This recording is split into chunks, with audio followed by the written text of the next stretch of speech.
Perdana Menteri Israel, Benjamin Netanyahu, dan jajaran militernya kini benar-benar tak bisa lagi tidur nyenyak.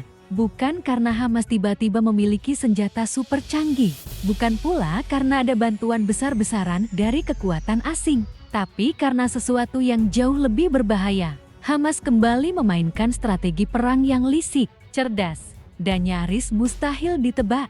Sebuah taktik penuh siasat yang membuat setiap langkah IDF di Gaza Utara seperti berjalan di tengah ranjau tak kasat mata. Dalam beberapa menit ke depan, kita akan membongkar bagaimana Hamas mengubah medan perang menjadi mimpi buruk bagi Israel. Dan mengapa strategi ini bisa mengguncang kendali Tel Aviv di jantung Gaza.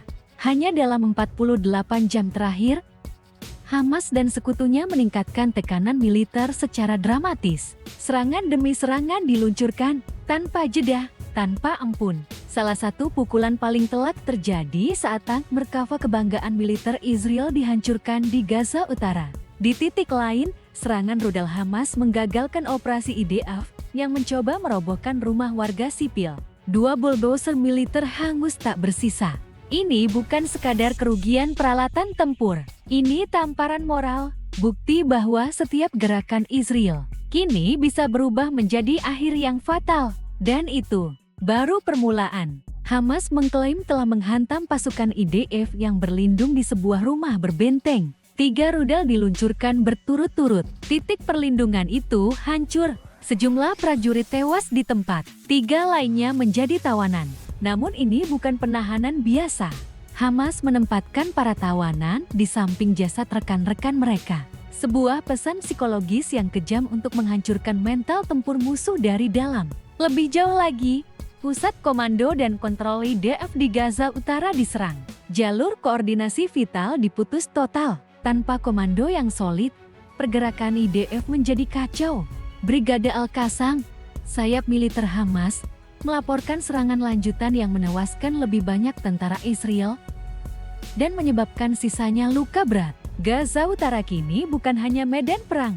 Ia telah berubah menjadi simbol keruntuhan dominasi militer Israel dihantam taktik gerilya yang terencana, licik, dan dijalankan tanpa rasa takut. Yang paling mengejutkan, Hamas justru bangkit di tengah keterbatasan amunisi yang menipis, jalur suplai dari Iran yang dicekik oleh blokade. Kondisi yang seharusnya membuat mereka lumpuh, namun kenyataannya justru sebaliknya. Hamas membuktikan kekuatan tidak selalu diukur dari jumlah senjata. Mereka mampu memukul mundur pasukan IDF dan memaksa Israel menelan kerugian besar. Lalu muncul satu pertanyaan penting, bagaimana mungkin? Bagaimana kelompok dengan persenjataan terbatas bisa menjatuhkan kekuatan militer sebesar IDF? Sebuah rumor di lapangan memberi petunjuk. Disebutkan bahwa pejuang Hamas menyamar, mengenakan seragam IDF, menyusup masuk ke jantung pertahanan musuh. Bukan hanya untuk menyelinap, tapi juga untuk mengumpulkan informasi vital. Jumlah pasukan, posisi pertahanan, hingga rencana serangan. Dengan berada di dalam lingkaran lawan, Hamas membaca arah pergerakan musuh secara langsung dan merespons dengan presisi. Namun itu baru permukaannya. Penyamaran ini memungkinkan Hamas melakukan serangan jarak dekat yang mematikan, melancarkan penyergapan tanpa perlawanan, dan mengeliminasi pasukan IDF dengan cepat serta senyap. Dampak psikologisnya juga tak kalah besar. Kecurigaan mulai merasuki barisan pasukan Israel. Mereka tak lagi yakin apakah orang di sebelah mereka adalah rekan atau musuh yang menyamar. Tekanan mental ini menjadi senjata tak terlihat yang meruntuhkan daya tempur dari dalam. Dengan strategi penyamaran ini, Hamas menggagalkan misi besar Netanyahu, rencana pendudukan penuh atas Gaza. Operasi itu dirancang untuk menguasai seluruh wilayah, tapi kenyataan berkata lain.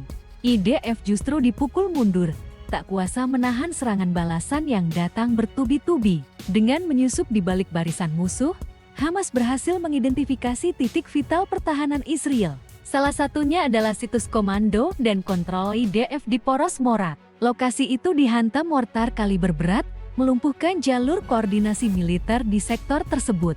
Serangan berlanjut ke kawasan Al-Shujayah, personal IDF dan unit tank lapis baja menjadi target. Hasilnya, peralatan tempur hancur, kendaraan operasional luluh lantah, Dalam perkembangan terbaru, Hamas meluncurkan operasi ofensif di wilayah Niram, menghujani posisi IDF dengan roket KUTS ketiga.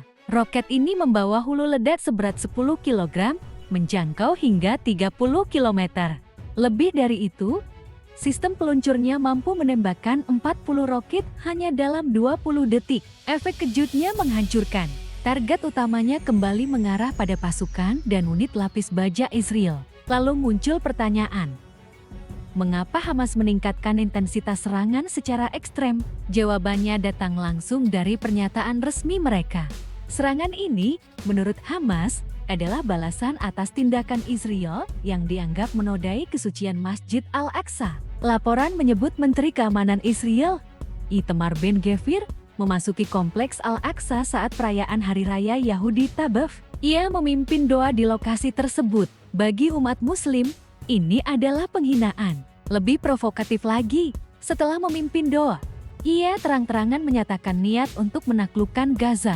Hamas membalas, bukan hanya dengan kata-kata, tapi dengan peluru dan api. Brigade Al-Qassam mengklaim telah menewaskan 25 prajurit IDF dalam operasi di Rafah. Kota itu menjadi kuburan terbuka bagi pasukan Israel yang jatuh akibat taktik penyergapan yang matang.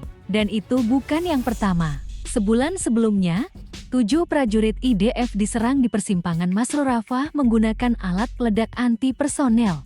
Beberapa tentara selamat, tapi harus dievakuasi menggunakan helikopter untuk perawatan intensif. Namun, alih-alih belajar dari kegagalan, kesalahan yang sama kembali terulang.